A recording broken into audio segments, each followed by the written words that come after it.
bon patriote yi maa ngi leen di nuyu bu baax di leen ziare di wax ne Cheikh Bara Ndiaye meilleur chroniqueur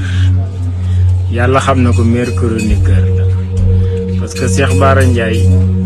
bi ñu tabb am ay fanub Dubaay bi mi ngi ko fekk ci kaso bi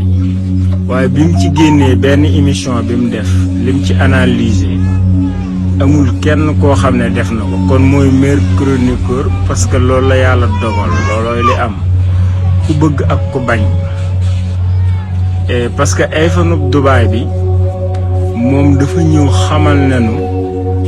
kooku ci 3e as la bokk ci paaya la daa ñuulal bopp bi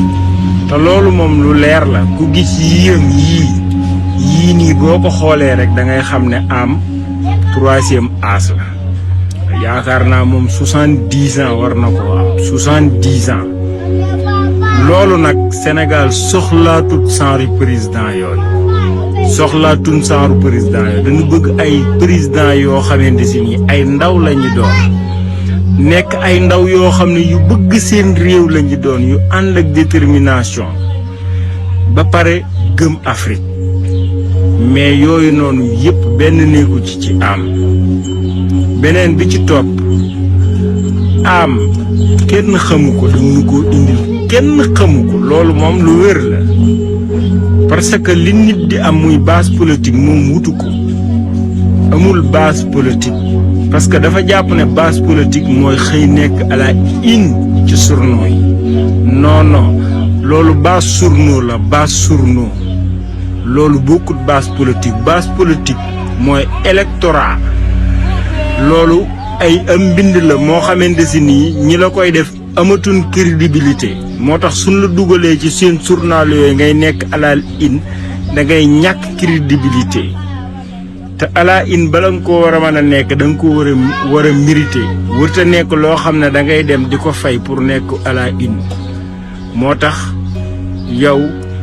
pour nga dem moom dana xaw a jafe lool sax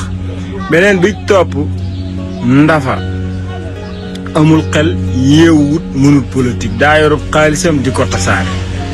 mooy am moom du opposel kenn loolu dafa leer bi nga ko waxee sama xel dafa gën a ubbeeku mooy wane ne APR moom ak Benno Bokk Yaakaar le 25 février bu jàllee moom dootu taxawati parce que du kenn du nangu nga jël benn waay tabb ko mu dem élection ñu duma ko ba mu ne wët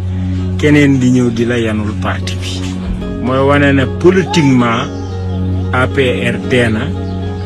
politiquement Amadou Ba dee na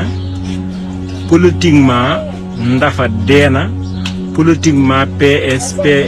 AFP dee na alhamdulilah ndax ñooñu dañoo war a dee politiquement parce que amuñu njariñ ñoo tardé réew mi